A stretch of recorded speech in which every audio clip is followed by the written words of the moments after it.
नमस्कार स्टूडेंट्स। अभी तक हम दो टॉपिक्स पर डिस्कस कर चुके हैं।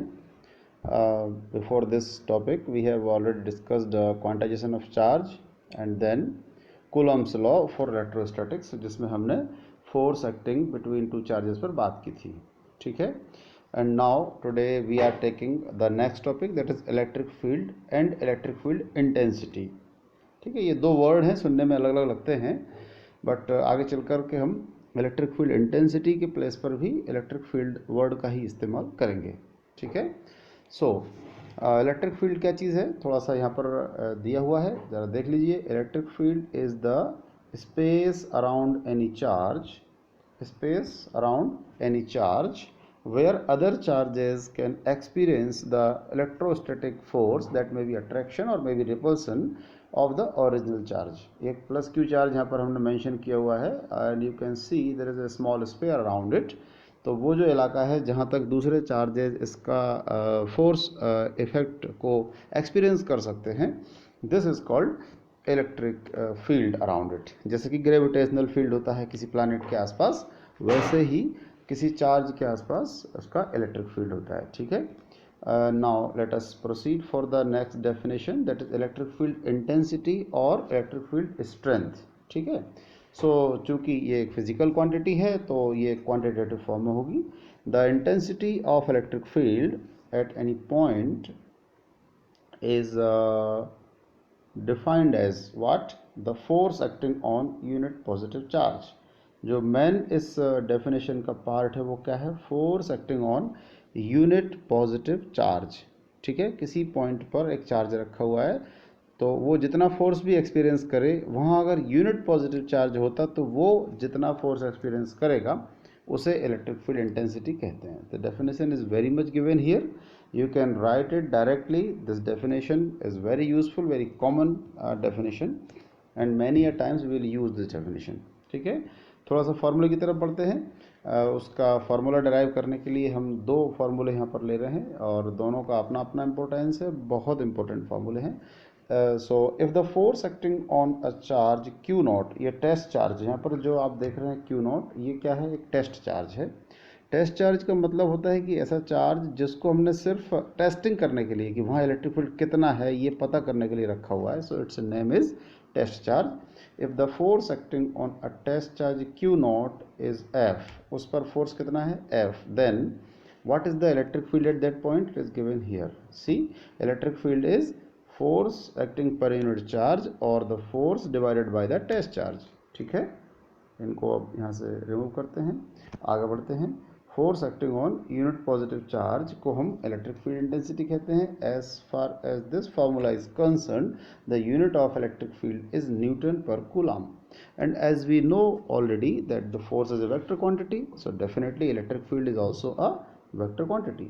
but now you again come here on this diagram, this q naught, this is q, sorry, this is q, which is a source charge। Test charge है q नॉट और सोर्स चार्ज कौन है? q। so if the source charge is q, then at distance r the force on test charge will be obtained with the help of Coulomb's law, जो हमने कल पढ़ा था। Coulomb's law, उसके मुताबिक फोर्स क्या होना चाहिए? F is equal to the constant 1/4πε0, Q1 Q2 means यहाँ पर एक Q है और एक Q नॉट है, divided by R square. This is the force.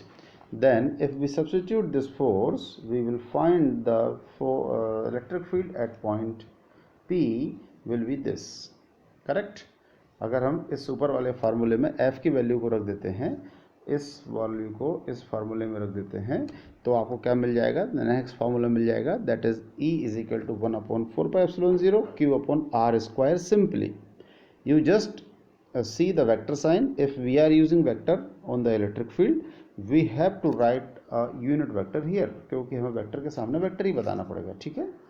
Generally हम वेक्टर फॉर्म का इस्तेमाल नहीं करते हैं, वेक्टर के रूल्स यूज जरूर करते हैं न्यूमेरिकल्स में इलेक्ट्रिक फील्ड निकालने के लिए।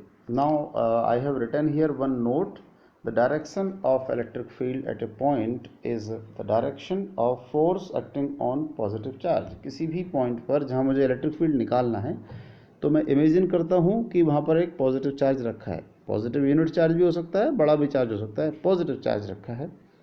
उस चार्ज पर जहाँ भी फोर्स लग रहा होगा, that direction will be the direction of electric field. And if negative charge is placed there, तो फिर नेगेटिव चार्ज पर जो फोर्स लग रहा होगा उसके अपोजिट होगा इलेक्ट्रिक फील्ड. क्योंकि इलेक्ट्रिक फील्ड की जो डेफिनेशन है एक बार फिर से देख लें, ये बड़ी ही कॉमन और बहुत इंपॉर्टेंट जरा सी एक लाइन है. The force acting on unit positive charge at a point is actually called electric field at that point. Okay, ये छोटी छोटी बातें बताइए आपको.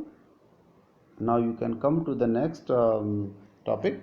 इसी टॉपिक का एक्सटेंशन है electric field due to system of charges, means group of charges. So as per this diagram, if point P is our point of concern and three charges Q1, Q2 and Q3, can you see it? They are placed at different situations at distances R1, R2 and R3. These three charges are kept at three distances from P. Then the net electric field at point P will be nothing but, individually निकालेंगे E1, E2, E3 किस formula से निकालेंगे? जैसे ऊपर था ये formula, 1/4πε0 Q upon R square. इसमें बारी बारी से Q1 upon R1 square, Q2 upon R2 square similarly चलते रहेंगे. And then the total electric field on point P at point P will be the vector sum of all electric fields. ठीक है, vector sum of all electric fields. Vector sum कैसा होता है ये हमने 11th class में पढ़ा हुआ है. पैरेललोग्राम लॉ लगाएंगे या रेजोल्यूशन ऑफ वेक्टर का इस्तेमाल करेंगे. And then for any numerical we will use these rules. ठीक है. And then after come to the practice questions. First question I have given you, calculate the electric field required to support a water drop. Water drop भी हो सकती है, कोई particle भी हो सकता है, of mass 10 to the power -3 kilogram, having charge given here 1.6 10 to the power -19 coulomb. तो आपको पता करना है कि कितना इलेक्ट्रिक फील्ड होगा जो इसे हवा में सपोर्ट कर सकता है. सो इलेक्ट्रिक फील्ड पर कैसा कॉन्सेप्ट यूज़ करना है, यहाँ पर हिंट दिया हुआ है.